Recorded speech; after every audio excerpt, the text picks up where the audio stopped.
I'm really sorry for disturbing your sleep. It's all right. तुम अंदर आओ.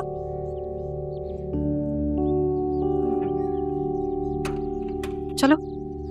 She's always on your side, and she actually understands you. ऐसा बिल्कुल नहीं है कि वो मेरी हर बात सुनती है. She's very moody. उसे जो करना होता है वो वही करती है. By the way, कल रात वो मुझसे लड़ के बैठ गई थी. उसने सारा तुम्हारा गुस्सा मुझ पे निकाल दिया. मेरा एप्पल सिनेमन फ्रेंच टोस्ट किसने खाया? वो फ्रिज में नहीं है. तैयबा ने तो नहीं खाया? अस्सलाम वालेकुम अंकल. वालेकुम सलाम. ये अंकल किसको कह रहा है? मुझे तो कह नहीं सकता, तो आपको ही कह रहा होगा ना.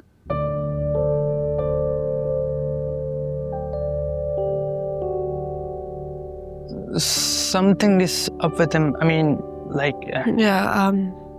अल्जाइमर है उन्हें. I'm sorry to hear that.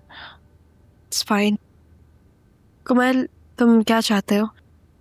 मैं चाहता हूँ तुम मेरी और उसकी एक मुलाकात करा दो. मुझे पता है मैं सब क्लियर कर लूँगा. I couldn't sleep for a moment all night. मुझे पता है तुम सब ठीक कर दोगी बद्र का.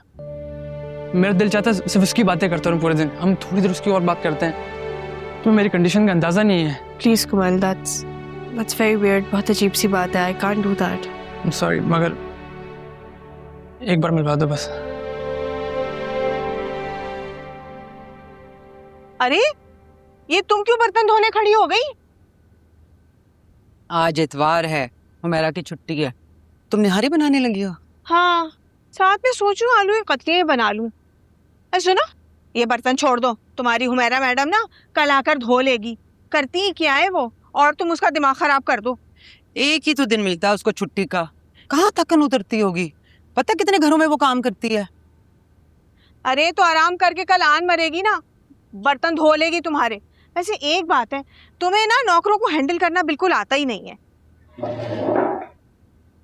मैं तो ऐसी निकम्मी कामचोर औरतों को ना ऐसे टाइट करके रखती हूँ कि बस. जब तो कोई मेरे यहाँ टिकती नहीं है. खैर, मेरे भी हाथ पांव सलामत हैं. मैं तो चंद घंटों में सारा काम निपटा देती हूँ, कुकिंग समेत. तुम तो फिर भी मजे में हो. मुझे देखो, घर को भी देखना पड़ता है और जॉब को भी. और फिर तुम्हारी जिंदगी में ये टेंशन तो नहीं है ना कि अपने मियाँ पे नजर रखनी पड़ती है. बात सुनो, इतना तुम्हें मुंह लगाने की जरूरत क्या है? मैं तो कहती हूँ दफा करो. जो कर रहे ना करता रहे. जब बच्चे बड़े हो जाते हैं ना, तो बापों की हैसियत एक रिटायर्ड हीरोइन जैसी हो जाती है, जिसे कोई मुंह नहीं लगाता. और फिर ऐसी हीरोइन या तो अपने घर में बैठकर कुत्ते बिल्लियों से खेलती रहती है, नहीं तो बाहर लोगों की झिड़कियां खाती रहती है. इन बापों का भी यही हाल होता है. तुमने देखा नहीं, हमारे खानदान के मर्द जो बड़ा अपने आप को तुर्रम खान समझते थे, अब उनका क्या हाल है? कैसे अपनी बीवियों से डरते हैं, जैसे चूहे बिल्ली से. यानी तुम कहना चाहती हो कि मैं अपने बुढ़ापे का इंतजार करूं? वैसे तो करूंगी मैं उस पर बहुत जुल्म. बड़ा सताया उसने मुझे. वैसे एक बात तो बताओ मुझे, आजकल कैसे हालात चल रहे हैं इम्तियाज भाई के? सच बताऊं, दिल कहता है कि कुछ गड़बड़ है. जब भी वो मेरे साथ बहुत अच्छा होता है ना, तो मुझे घबराहट शुरू हो जाती है. और आजकल मुझे बहुत घबराहट हो रही है.